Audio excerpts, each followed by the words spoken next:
Do you have one of those friends that says that they can't cook, but they have to eat? And so you always wonder, what do you eat during the week if you say that you can't cook? Well, my friend Cheyenne is one of those people. She's got hella allergies, and she is a self-proclaimed not cook. So today we're gonna go figure out what she eats. Let's go.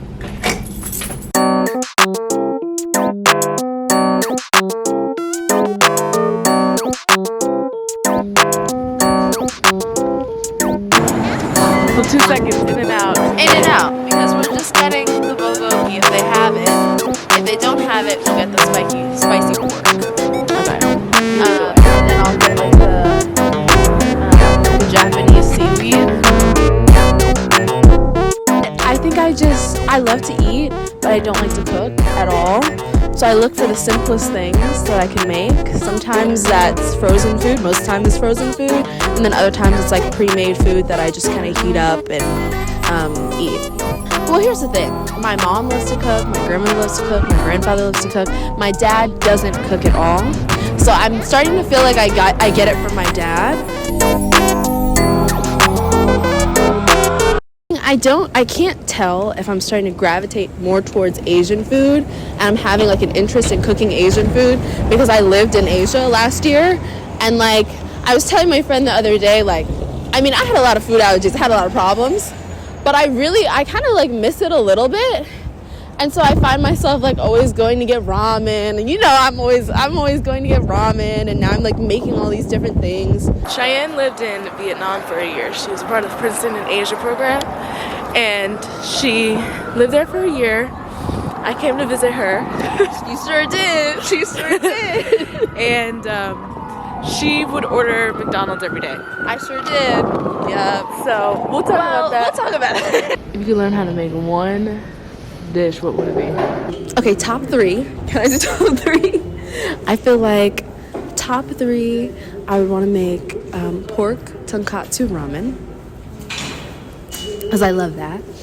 Carne asada tacos, carne asada burritos, bolognese. It sounds basic, but the last time I made it, I had to throw it out. It was so bad. I bought a sauce, and then I had the seasoning, and I followed the recipe with the sauce and the seasoning, and it came out horrible. So...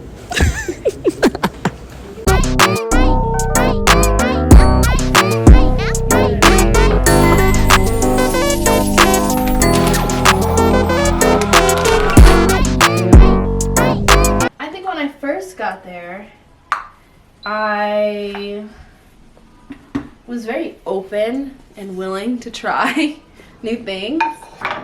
And I mean, that's how it should be. But what happened was I learned that fish sauce can sometimes have like shellfish in it, so I'm allergic to shellfish.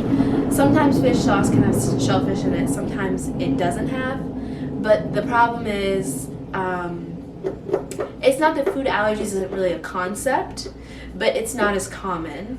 So when you tell people you have food allergies, they think that you're just like kind of being rude and you don't want it, or they think it's not as serious. So sometimes people just give me stuff with fish sauce in it and then I have an allergic reaction. So there was that. And I think after maybe like 2 or 3 like Benadryls and whatever, I was like, well, let's just eat foreign food, which sucks because I mean, like, food is a huge part of like exploring another culture and being in another place. So I ate what I could eat. Remember that place I took you to, the chicken place? So that place is probably, I was there maybe like at least once every 2 weeks. And that was my place. That was my Vietnamese place, okay? That chicken place, hopefully you could insert a picture. Beautiful, 10 out of 10. But otherwise, I was eating a lot of Japanese food. I was eating a lot of Thai food. They had Mexican there, so I was eating Mexican. I had McDonald's, I sure did. Like just chicken, rice, very basic, kind of similar to what I'm doing here. Just rice and a veggie and meat. Where's your food in here? Well, the only food I have in here is the food that you made yesterday. Really? So this and the chicken right here, that's yours. And I have my salsa. from Trader. So 1, 2, 3. 3. I literally love these. These are so good. I had these on Friday, and I had these with the spinach dip. I didn't used to like this spinach dip because it doesn't, like, the flavor isn't 100%. But when you're buying frozen things, you really can't, like, you know, it's not for the flavor. It's just for the convenience. So, but this is really good. Carne asada. Carne asada burritos. Carne asada. I think that's it, honestly. Like, that's enough to hold me over for, like, at least, like, Did you eat 2 breakfast? weeks. No, I don't. I usually don't eat breakfast. No breakfast. When I'm working, I have to eat something, so I'll have a chobani and a granola bar. And that'll hold you over till lunch. That'll hold me over till lunch. 12 on the dot, I'm hungry.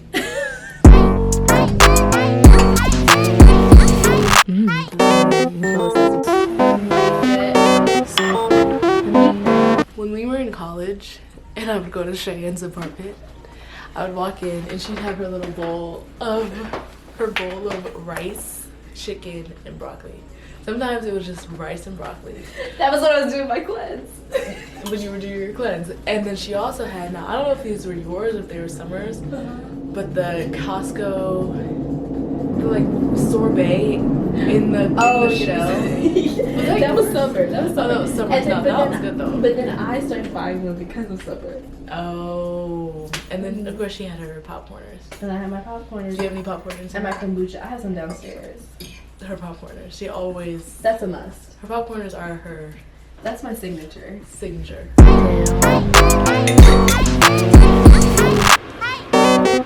It's with great sadness to share that I lost the footage of us eating the delicious Korean barbecue that Cheyenne made for lunch that day.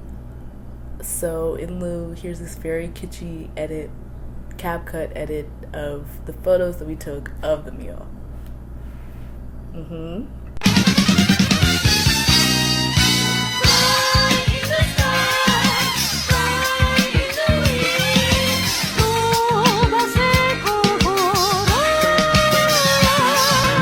You want a plate to go?